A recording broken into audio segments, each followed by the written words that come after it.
जय श्री राम, श्रीमन नारायण नारायण नारायण। हर हर महादेव, हर हर महादेव। आप सभी देशवासियों को श्रीदान ट्रस्ट परोपकार मिशन के तरफ से हार्दिक शुभकामनाएं। आपका दिन मंगलमय हो। जीवन की हर खुशियां आपकी कदम चूमे। ईश्वर हर एक खुशियों को प्रदान करें, ये हमारी शुभकामना है। मित्रों, आज हमारे समाज के अंदर बेटी बचाओ बेटी पढ़ाओ एक वर्ड है जो काफ़ी ट्रेंड कर रहा है। सभी जगह हम लोगों को देखने को मिलेगा। विद्यालय के सामने भी लिखा होता है दीवारों पर, बेटी बचाओ बेटी पढ़ाओ। गाड़ियों पर भी आपको देखने को मिल जाएगा, बेटी बचाओ बेटी पढ़ाओ लिखा होता है। आए दिन टेलीविजन पर भी ऐड आता है कि बेटी बचाओ बेटी पढ़ाओ। ऐसी समाज में कौन ऐसी मुसीबतें आन पड़ी है कि बेटी बचाओ बेटी पढ़ाओ की नारा लगाई जा रही है। बेटा बचाओ बेटा पढ़ाओ की नारा क्यों नहीं लगाई जा रही? मित्रों, इसका मतलब कुछ न कुछ बेटियों के ऊपर में हमारे समाज के द्वारा एक बहुत ही बड़ा प्रघात किया जा रहा है, जिसको हम कह सकते हैं भ्रूण हत्या।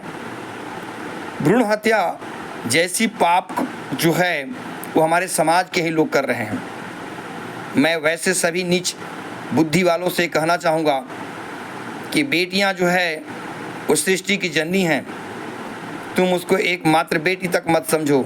यदि वो बेटी नहीं होगी तो सृष्टि का चलना रुक जाएगा। जिस बेटी को तुम इतना नीच सोच में रख करके भ्रूण हत्या करा देते हो, मुझे तरस आता है।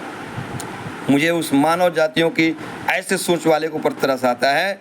जब हमें शक्ति मांगनी होती है तो माँ दुर्गा के सामने शीश नवाते हैं, हे माँ दुर्गा, हे माँ काली, मुझे शक्ति प्रदान करें। जब मुझे विद्या की ज़रूरत होती है तो माँ सरस्वती के चरणों में जाते हैं, हे माँ मुझे विद्या प्रदान करें। और आप आज के डेट में जब लक्ष्मी की ज़रूरत होती है तो हम जा कर के उनके चरणों में पढ़ते हैं कि हे माँ मुझे लक्ष्मी दे। सोचिए जरा, ये तीनों जो है रूप जो हैं वो किन की रूप हैं? एक बच्ची एक माँ के ही रूप में है। अब आप सोचिए कि जब मुझे मांगना है, हम मानव जाति को जब कुछ मांगना है तो उन बच्ची रूपी माँ जो शक्ति के रूप में प्रकट है, जो लक्ष्मी के रूप में प्रकट है, जो सरस्वती के रूप में प्रकट है, उससे हम मांगने के लिए सारी याचनाएं जा कर के रख देते हैं।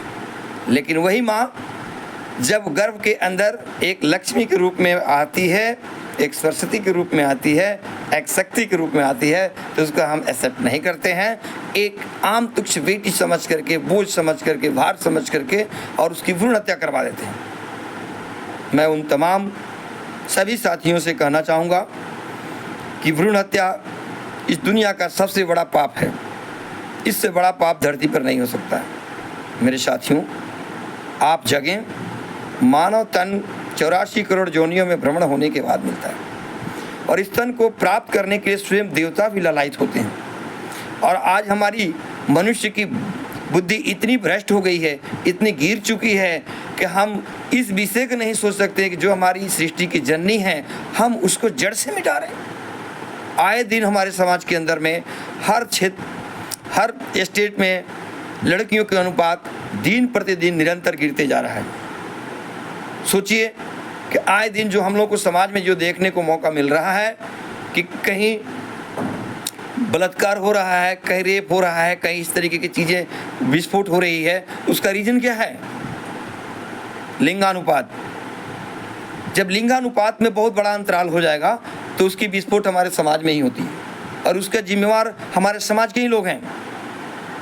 अतः तमाम सभी मैं साथियों से आग्रह करूंगा कि मांग करके जबरन दहेज जो पाप के समान है, कोई भी बेटा वाला मांग कर जबरन यदि दहेज लेता है, डिमांडेड करता है कि मुझे ये चीज़ चाहिए और उपेक्षा करता है उन माँ बाप बेटियों वालों से, तो धिक्कार है ऐसे मानवता के ऊपर में और ऐसे लोगों के ऊपर जिन्होंने एक अच्छी शिक्षा प्राप्त करने के बावजूद भी इतने गिर जाते हैं, एक बेटी वाले से डिमांड करके जबरन पैसे लेते हैं। साथियों, जब डिमांड करके कोई भी चीज़ आप लेते हैं तो उसके अंदर में मधुरता और प्रेम नहीं छुपता है, जिसके कारण है आए दिन व्यक्तियों का भ्रूण हत्या होता है।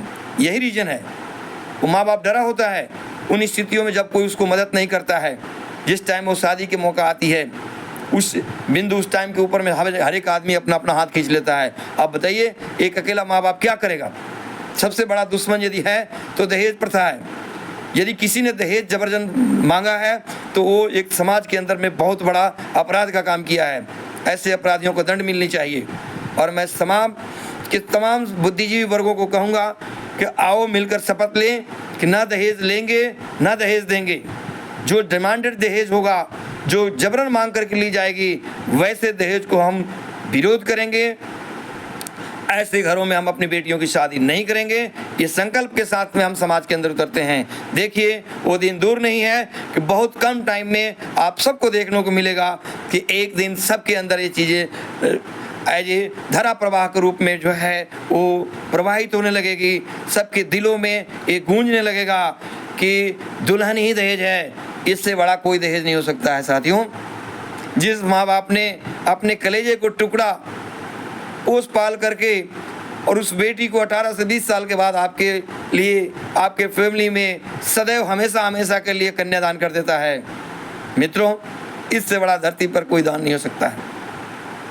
अतः मैं आप सभी भाइयों से करबद्ध प्रार्थना करूंगा कि आप लोग इस बिंदु विषय पर विचार करें। मांग कर जबरन कभी भी किसी भी प्रकार का दहेज नहीं लें और बेटी वाला कभी भी ऐसे लोगों के सामने ना गिड़गिड़ाएं, नहीं दें। देखिए हमारे समाज के अंदर कितनी बड़ी विकार होती है।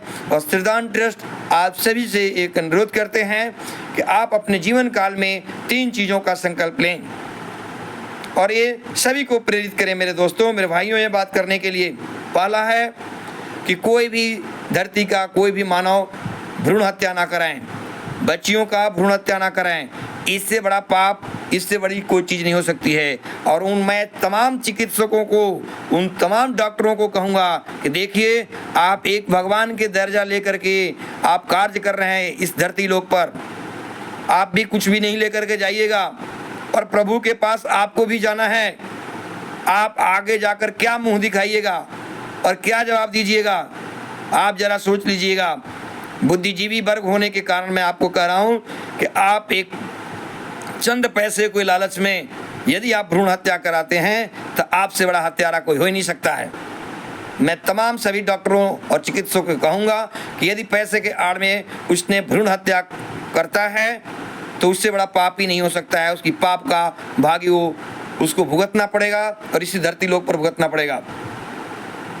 मैं तमाम सभी चिकित्सक और चिकित्सा विभागों से कहूँगा कि यदि कोई भ्रूण हत्या कराना बेटी के लिए जाता है तो उसको इमीडिएट उसी टाइम अरेस्ट करवाएं और सरकार उसको कठोर से कठोर दंड जो है दे।